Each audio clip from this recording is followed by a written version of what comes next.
Welcome back to Her Rules Radio. This is Alex Jameson. When you know your core values, making decisions and feeling aligned in your actions becomes a whole lot easier. I have created a really fun and easy guide called Unveil Your Values. And this is a quick worksheet, little process that you can do over the course of like 30 minutes to connect with what's really important to you and really define what your core values are and then how to put them into action.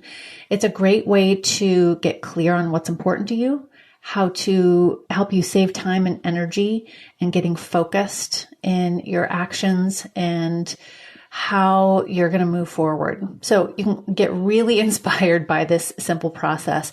You can get your free Unveil Your Values guide at alexandrajameson.com/values. I hope you love it. And I hope you love today's podcast too.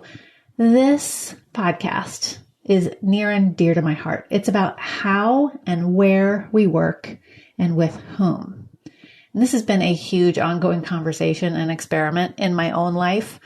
I do have lots of places to work. My husband and I work from home most of the time. We share that we have a small home office. And when one of us is in the office, the other one, if they're home, is usually in the living room. And we both also belong to different co-working spaces. I work at The Wing, which is a women-only co-working company here in Dumbo, Brooklyn. And he belongs to Dumbo House, which is a different co-working space. His place is super duper fancy. Mine is like cozy and pretty. I also have my own art studio for painting, and sometimes I still go to write in coffee shops. There's just something about that low-level hum of caffeinated people around me that gets me in a certain writing mood. For me, finding the right co-working place, the right place to do my work, has really been a journey of experiments. When I was looking for a place, I tried them all at the time. I really went to a lot of different co-working places. I gave them a little test run. And in the last few years, since I finally joined The Wing, I know of at least 5 new co-working spaces that I could join. They're popping up everywhere and they're a huge business. In fact, one of my clients has been working up a business plan to create her own co-working place. And the benefits of co-working are really fascinating. Now, it doesn't work for everyone, but when you find the place and when it matches your style, you can grow your network, which is really important for us solo entrepreneurs working from home, us introverted creative types who might, have a tendency to like stay in our little creative caves. For me, there's less distraction working at The Wing or a co-working place. There's no cats to cuddle. There's no dishes or laundry calling my name that, I'll just go take care of that. 20 minutes later, I'm like, oh my gosh, where is my day going? So by getting out of the home and surrounding yourself with interesting people, with the right vibe, you're more likely to focus on your work. And even coffee breaks or lunch or hitting up the yoga spot. A lot of these co-working places have a yoga room or meditation spaces. A lot of really incredible ideas and collaborations can happen there. And it's incredible. The number of co-working spaces worldwide is projected to soon cross 30,000. It's almost doubled in the last 2 years. That's amazing. It's a $26 billion business. Whoa, that's crazy, right? And it's not just for us small entrepreneurs and solopreneurs. I have clients who work for tech companies and that have moved their offices into a co-working space. So they may have their own private office within a larger co-working space, and then the people can kind of filter in and out and use kind of the open desks or have meetings in the shared like little meeting rooms. And so many people are finding themselves in this new kind of sharing economy with a foot in both the entrepreneurial and corporate world. It's really interesting. But for me, it was about finding a space and place that just felt good to be in. Through trying out the different places and, really just looking around, okay, what are the top 3 or 4 that I wanted to try? Calling them up, checking them out, doing a test run day or week. And a lot of them offer that, a free or discounted day or week or even month. So you can go give it a try. And you can see how it feels to be there. And through trying out all these different places, I discovered my personal boundaries and needs. What hours are they open? Because I like to go work early on days that my son is with his dad. Can I invite guests to come meet me? Do they have a private phone area, like little phone booths where I can do private client calls? Do they have good food or are they near good food? How long does it take to get there from my home? What's the noise level? How does it feel? And this was really important to me. Feeling welcome, cozy, comfortable. Those became like some of the top factors for me. So I decided to join the wing and just the one location. A lot of these co-working spaces that have multiple locations, you can kind of get a world pass and go to any of them. Well, I know myself and I'm only going to go to the one that's close to my house. So I joined the one near me. I can walk there or take the bus within about 30 minutes. I can ride my bike. And also they have a great primping area with like hair products and lotions and hair dryers and showers. And it's just a nice place to be. And that matters to me. There were other places I tried that felt very sterile, very corporate feeling, whereas the wing where I ultimately landed is just really like they have blankets and they have different couches or desks or little cafe tables. So a lot of different kind of seating options. They also have a yoga room with a little like meditation closet that I will sometimes go take a mini nap in, which for me is really important. So today I'm talking with Danielle Stroble. Danielle's going to talk about her co-working place that she created. It's called Keller Street Co-work in Petaluma, California. And I wondered, before I got to sit down to talk to her, what is it like to go from the hyper masculine workplace where she worked to building your own mini empire that's focused on connection, community, comfort, and cozy space for creativity. So Danielle went from the world of car racing, hyper masculine world, to opening her own co-working space. We talk about what it's like to be and what it takes to be a creative entrepreneur and mom and woman in relationships herself, to keep putting her own self-care at center stage when building a business for other creative and professionals to succeed. This was a really interesting conversation, and I think you'll especially love it if you're looking at your own work situation. And just think as you're listening here, like, what would really serve me? What kind of workplace do I want to be in every day or more of my time during the week? Because where we spend our time and how we feel while we are there can be a game changer when it comes to our success. Here we go.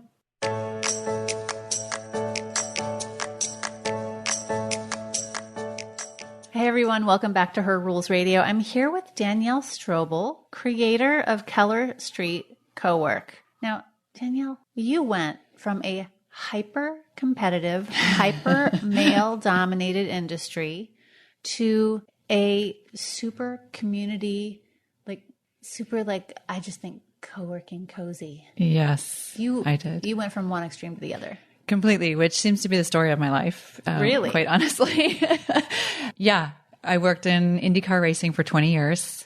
I was one of less than a handful of women. Most of the other women were in public relations. I worked on the manufacturer side, so I was kind of in the grind with all the technology, which was exciting. Were you on the pit crew? Were you like changing tires in 5 seconds? I was not. Those tires are really heavy. No, I wasn't. It's interesting. I just kind of fell into the industry because I knew people, and I was an accountant actually. So, and then I worked my way up into the industry, and I ended up as the managing director of a couple of manufacturing importers, which was great, but definitely hyper focused on competition. There was no community on the emotional side. Let's put it that way. We were like a traveling circus. So we traveled all over the world, and there was a number, hundreds of us, but we just went from city to city, but there was no connectivity between us. Wow. It was I didn't realize that at the time, but it was very isolating. Well, there's a kind of camaraderie that comes with intense working situations where you're like battle brothers. Exactly. Right? High intensity, high adrenaline. You're dealing with very stressful situations. So you definitely bond in a certain way. For sure. But it's interesting. I've read several books about how Navy SEALs train. Oh, yeah. And they might be a little bit different because they truly have each other's lives in their hands. But there's, they talk about, the grim style of humor that they develop with each other over time. I mean, it's not unlike that really when you think about the fact that the guys who are putting these cars together and even the manufacturers who are supplying the cars, like we're putting people's lives in the car every day. And I've been in many, many situations in which friends and comrades have died because of, one reason or another in car racing. So it's a little bit like that. You're definitely thrown into the deep end, but honestly, it's hard. It's the traveling life is hard. I kind of relate it mostly like the entertainment industry as well. It's sponsor driven. So when money is that big of a focus, the stakes are different, and there's nobody who's out for you. There's nobody who's interested in lifting you up and, empowering you to do good. It's all, every man for himself. Literally. Yeah. So why did you retire? That's a great question. I got married and I started having kids, which, kind of started the idea of like, I don't want to be on the road anymore.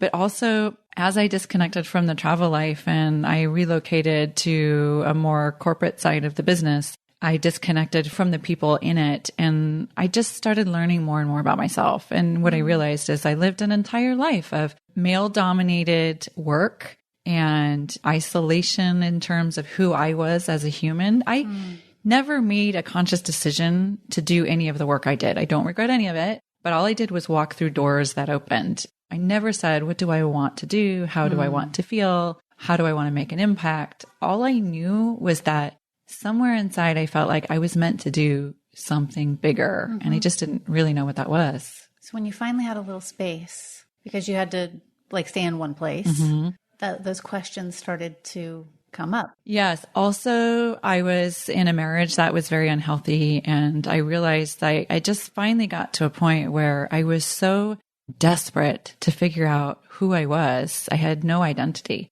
I walked away from all of it. I walked away from racing. I walked away from my marriage, only to realize like, holy crap, now I'm at the bottom. Like, I don't even know what I'm going to do with my life. So I went into survival mode basically. And it was just like, how am I going to pay the bills? I knew what I was good at. I was good at teaching people how to build businesses because I had done it on so many occasions. So I just started doing that work. I was finding people that I wanted to surround myself with, which really kind of tended to be more creative style. It was the opposite of everything I'd ever done. But I knew the one common thread was that I knew how to build a business. Yeah. So I just was like, oh, I like you. You're creative. I'm going to hang out with you. And one thing led to another. Yeah. So that's interesting. Do you consider yourself to be creative? I do. Only just now, though, like in the last few years. Fortunately, there were two really great things that came out of that really difficult marriage. One was a child, and one was the revelation that I have this huge creative side. Samesies. I got that out of my first marriage too. I mean, that was, he was the one, he's a creative director. He's an artist, and he kept telling me, you are so creative. You should do something with that. And so I did. There you go. How old's your kid? 5. Nice. Yeah. Itty bitty. I know. He's a little guy. He's adorable. He tells me he loves me all the time. And I love Best. My kid's 13 and he still says it like maybe twice a day and I'll take it. Oh, yes. As long as you can take it. Yes, absolutely. I still smother him with kisses. Love you, sweetie. Oh, what's his name? Lakin. Yeah. Oh, I love boys. Little boys. I know. They're so cute. They're so fun. Let's talk about this realization. I mean, it's interesting to me that like you're describing kind of a dire moment here. And you realize I can get myself through this by helping other people. Like I do have a set of skills. Right. That it's going to help people. And it wasn't a corporate gig, so it didn't have security. Right. Which scared the shit out of me. Super scary. Yeah. Why do we do this? I did the same thing. Like I'm going to start an entrepreneurial venture in the midst of everything like falling apart. You know, everybody talks about hitting rock bottom, some version of bottom before they realize that they have to do something differently. And like, there's something to be said for that. When you're in like, oh crap, I don't have anything left and I'm desperate to make something work. I may as well do something that I want to do.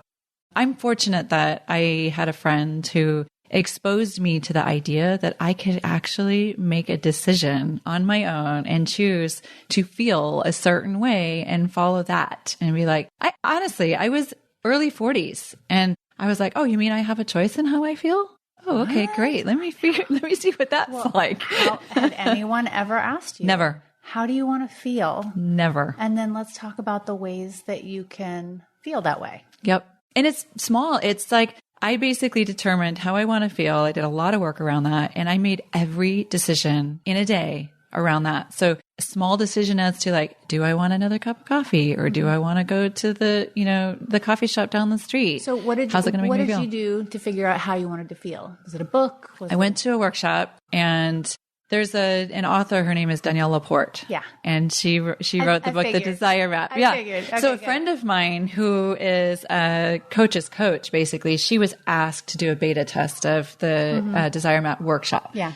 So she invited me. She's like, I have an extra ticket. I was 6 months postpartum and never been away from my son, still nursing. My head was spinning on like, how do I get out of this life I'm in? And so I went. I didn't even know what I was getting into. Yeah. And I walked away changed. That's awesome. I love those books that just change your life. I know. I know. Great? Yes. The Artist's Way is my current one. Oh, yes. That's a great one. It's so funny. I owned it like 3 times, but just a few months ago, it came back into my hands and I'm like, oh, I should do this now. Yep. I'm like, now it makes sense. It's interesting. Your life takes like twists and turns, right? And you can be confronted with something multiple times and you don't even notice it until the moment you're ready for it. Yes. That's so true. Okay. So you hit bottom. You went through the shit. And then you're like, okay, I can help people start their businesses and grow businesses. I can do this. How did you get to the point where you're like, I'm going to open a co-working company? It's funny. A little bit of putting it out into the universe. About 8 years ago, I was in this old slaughterhouse in Madrid, Spain. And I was helping launch a different business. And I just was sitting in a cafe and watching all of these people like kind of enter in and out of the space. And I was thinking how great it felt to be just around other bodies that seemed to be doing creative things. So that was about 8 years ago. Fast forward to about 3 years ago when one of the clients that I was helping build a business was a branding agency. And the founder was diagnosed with breast cancer. And so I took over the whole branding agency while she was recovering. Oh my gosh. And through that, we were branding a restaurant. And the investors in that restaurant had a building downtown Petaluma, which is about 40 minutes north of San Francisco. And I had looked at this building like 6 months earlier and thought, oh my gosh, that space that I dreamed of 7 years ago, or I guess at the time it was like 5 years ago, this would be a great place for that. But there was no way I could afford it. So I met the investors at the restaurant I was branding. They owned the building. They tried to sell it for 2 years and they're like, we don't know what to do with it. I'm like, let me tell you, I've got a great idea. So I was consulting with them. I pitched the co-working idea and I was just in a consultant capacity. And halfway through the project, they're like, this needs to be yours. Like, this just needs to be yours. This is your co-working company, not just a co-working company. Yeah. So, I was there from start and then I launched it and I've grown it. What's interesting is in the beginning, it was just about the space and it's beautifully designed. And I worked with a number of amazing artisans that are local and that was very important. As the community has grown, so has my realization that community and connection is absolutely everything. And when I thought, as I was building, I'm like, someday I'm going to scale and maybe I'll do 5 of these. And now I've realized, like, I'm not sure if I even want to do that because this community means so much to me that they're my people. They're like my family, and they feel the same way about myself and about each other. Yeah. So, well, tell me about your decision. Why was it so important to bring in local artisans to make the space a place? There's a few reasons. First of all, Petaluma, California is full of amazing creative people. A lot of people have come up from San Francisco as they start to grow their families. And they're also a community that is hyper focused on making sure that their people are the people doing things. So when outside companies come in, they're very skeptical. They want to know that you're there to help make their community bigger and better. Not necessarily bigger, but definitely better. So I had access to a lot of creative people, and it was important to keep it as local as possible, especially because the investors were not local. So it was important for me to balance, not taking necessarily the credit for the financial side of it, right? But at the same time, not making the people of Petaluma feel like there was an outsider coming in trying to take over. Yeah. Well, let's talk about the, what do you call it, 800-pound gorilla in the room. Let's talk about WeWork. Yes. For a second. Oh, thank you. Because I have my own opinions about WeWork. Probably not different than mine. Okay. And it's very disappointing to see what has happened with that company. Yeah. Especially in the last 6 months have been a disaster. For sure. And it's certainly given coworking, I think, a terrible name. It has. It's not the truth about the entire industry. Exactly. So what are you thinking here? Well, it's funny that you say this. One of the things I do at Colorado Street Cowork is I run a mastermind group for the members. And I was masterminding around my podcast and this trip out here. And one of the things that came up was that I really need to take the narrative back from this WeWork conversation. Generally speaking, I think in the beginning, WeWork had this idea that building a beautiful space and creating a community around work was the thing to do. And it was the right idea. They quickly moved away from that. I mean, WeWork is not co-working. WeWork is real estate. And it's not only real estate, it's corporate real estate. And it's definitely not what we're doing. They don't care about their community. You can feel it when you walk in. Yeah, for sure. I mean, they don't even give you access to the place, really. So, I want to be careful not to say, they definitely paved a way. They've blazed a trail, which I'm grateful for, because when I speak to people and I tell them what I do, now they know that it's a thing. Right. Even if I have to kind of explain the difference, at least now I have their attention. We're not that. We're more about the community than we are about the real estate, for sure. Right. Okay, cool. So, as we were talking about the dark night of the soul that you went through, a question that I always come back to is, how do driven, creative women learn to and commit to taking care of themselves? Oh, gosh. Seriously, this is not my strong suit, but I'm diving into it hard right now. So what are the challenges around that for you? For me specifically, my business and my children take up all of my time. Yeah. I mean, quite literally. I have two children who go to 2 different schools, who have 2 different fathers. So logistically, that's just a shit show. Plus I have the business, which is a 24-hour access business. And quite honestly, I'm beat at the end of the day. I just had a conversation with one of the other attendees here about the fact that I don't wash my face before I go to bed, and everybody's horrified by it. Well, your skin looks great. So it's a new skin hack. Don't wash. Don't wash. But I know I need to take care of myself because I am getting older. I'm getting more tired. I feel the difference when I don't get out and breathe fresh air and get exercise. Quite honestly, what's new for me, even more than just physically taking care of myself, is taking care of myself emotionally. I've always been the person who takes care of everybody else. And now, especially because I have a community of 100 people who I have to take care of all day, every day. Super mama. Yeah. So I'm trying to be more intentional. And now I'm diving into trying to get into meditation. And of course, because I want all of the opportunities, I'm trying to manifest that shit daily. Right, I know. So it's a learning process for me. And it's one that I have to really be intentional to try and dive into every day. So what are you starting to notice in terms of your physical energy and vitality and your ability to do all this work? I've noticed that I have way more that I can tap into. I have also noticed, this is interesting with this kind of getting into the meditation and the manifesting and all of that. When you become aware of your physical being and your emotional being, everything feels like it's sparklier and like you can't not see it. You know what I mean? So when I'm becoming hyper aware of when I need to stop and take a glass of water, or when I need to just take a breath or walk around the block. I probably needed to do that for the 47 years before. I just wasn't hearing it. So once you know it, you can't unknow it. Right. Once you start listening, can't shut that up. Yep. It's true. It's really true. So, and try, also, but it goes badly. Also, I just have to say, like, when you start to surround, I'm not the kind of men versus women type of conversationalist. Men me too. Awesome.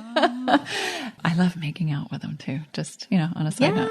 But I do know that when I surround myself with women who they just get me because they are me, right? Yeah. And so you can have these types of conversations and you're like, oh, really? That's happening for me too. And you just become more aware that you're not lonely and isolated. And I have a couple women in my coaching programs who are in their 60s, and they're so enlivened by the kinds of conversations that they are having with the women who are younger than them. They're like, women my age don't talk about stuff like this. Mm-hmm. And it's like a huge breath of fresh air. Yeah. So it really is so important for us to be able to share our full selves. I agree. It is. It's self-care. It is. A sense of self-care is like when you can share what's going on with you, you feel bigger. You feel, it does feel like it's taking care of yourself too. Yeah. What is one thing that you suspect you could be doing differently that would be a real step up in your self-care? Quite honestly, I could use a little more physical movement. I mean, I think that I'm noticing that when I'm not active, and it doesn't necessarily have to be like running 5 miles or lifting weights or whatever, Orange Theory or any of that. It could be just taking a walk for 20 or 30 minutes. I sleep better. The voices in my head get quieter, and I don't prioritize that like I should. Mm-hmm. So I think that probably should be something that I look into. I'm going to send you this great graphic that outlines the daily habits of like Einstein, Edison, and like how these great thinkers and doers throughout human history spent their days. Oh, please. And almost all of them took a nap. Almost all of them like took walks in nature or like played violin or what, like the amount of time that they actually worked was like one of the smallest portions of their day. Yeah. It's funny. I just read something recently about nature walks, and like, it does make a difference. Like just also here's a little like life hack for you. Which maybe you already know. I'm a little late to the game here. Looking up above your horizon. So like literally pulling your head up and looking at something that's a little bit higher. And it even allows you to breathe in a little bit deeper. And suddenly you're like, oh my God, there's an entire world that's above my eyeballs. Yeah. And it's beautiful. There's in positive psychology, there's a lot of conversation around this. And it's why my son, who's now 13, and I teach him, like, you have to hold your phone up to your eye level, not hunch over, because it changes our mood. When we look up, for sure, we're more hopeful and looking for answers. When we're crunched over, I mean, you can see it and feel it. When you're hunched over, you feel depressed and contracted. Yeah. It's actually, I am a huge bird nerd. I love Birdwalk. I'm an Audubon Club member. And one of the reasons I love it so much is because I feel so expansive and so hopeful. That makes total sense. New York City is one of the best places in America to really birdwatch. I talk about that on my show. Shut up. Yeah. It's amazing. Okay. I think I need to move here, or at the very least come visit once a month, like for a week. It can be bi-coastal. I'll take you on some bird walks. I can't wait. I totally can't wait. Okay. So on Her Rules Radio, this is where we come to learn how to live life by our own rules. What is a rule that you see people living by that you think we need to rewrite or get rid of completely? Like a should people are living by, or just a rule that we're not even questioning? I will go back, because I'm becoming an expert in workspace design. I will say people who are going to look for a new job, for example, or a new line of work, 100% should prioritize and find out the space that they're going to be working in. and demand something better. And if honestly, go as far as to potentially question whether that's the right job for you. If you're not working in a space that's going to allow you some productivity, some socialization, some collaboration, 100%, 100%. Yeah, because some people do not work well in open floor plans. No, not at all. It drives them insane and they can't work well. Right. And other people are like, put me in the mix, throw me in the puppy pile. Totally. Everyone. Yeah. Yeah. It should be very important. I mean, you spend so many hours of your week working. And I would even say reevaluate the concept of working from home. Everybody thinks that working from home is amazing. And for some people it is. It's also very isolating. Yes. You end up becoming very narrow in your line of thinking when you're doing your work. So new ideas are not coming quite as often and you become stuck. Yep. For sure. And you do too much freaking laundry. Oh my God. I was just going to say that. My dishes have never been so clean as when I work from home. Yeah. Yeah. Most co-working spaces, especially community focused ones, do day passes. You don't have to do the big membership. You can do day passes once a week, or you can do punch cards in some places. Like just get out and change your elevation and change your view. And you know, a year ago, I'm professionalizing my art. I'm a painter also. And I decided to join kind of a co-working studio space. So it's a big shared studio space. And it is so inspiring. Yeah. Like I'm not painting in my home by myself anymore. I get to see what other people are doing and talk about what they're creating. Right. And I didn't go to art school, so I don't have that language or the critique that people usually do. It is really There's also a misinterpretation of the way things work in an open space or a space that with a lot of people assume like, oh, everybody's going to talk to me and I have to talk back. It's not true. It's not true. You will, like almost through osmosis, pick up as much of that energy and as much as the new language and all of that just by being in the space, for sure. And you don't have to be social, but you probably will be because it's awesome. I love that you're bringing in the language of energetics and connection to, what is it, a deeply, profoundly personal and shared experience of work. Yeah. That also started with design for me. Like I'm fortunate to be in a building where we have an entire wall of windows that's like sunlit. So people walk in and the first thing they say is, oh, it feels so good in here. And that translates. Right. And so, yes, I definitely believe like the movement of the energy and just the energy of the people. What happens is the people who don't really have that or share that with you, they weed themselves out. It doesn't, there's no conflict there. Yeah. It's like dating. Yeah, exactly. I wish I had that one figured out. So finally, you also have a podcast. I do. It's called I'm Not Gonna Lie. Yes. Tell us about it. I'm Not Gonna Lie is the happiest hour, if not 2 hours of my life every single week. It literally is what brings me the most joy besides my children, which actually maybe more so than my children right now. It's very conversational and very casual. It is an opportunity for me to sit with people that I have met, but I don't know, or that I know really, really well.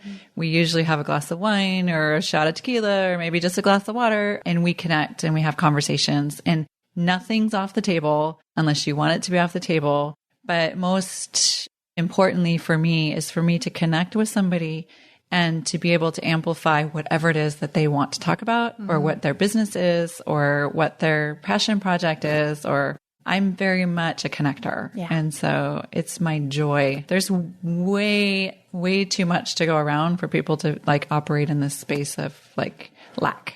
Yeah, it's true. Rising tides lifts all boats. Yes. Kids. Danielle Stroble, thank you so much for being here. Everybody go check out colorstreetcowork.com. I'm going to have to come to Petaluma and get a day pass. You have a spot waiting for you. Awesome. Thanks for being here. Thank you for having me.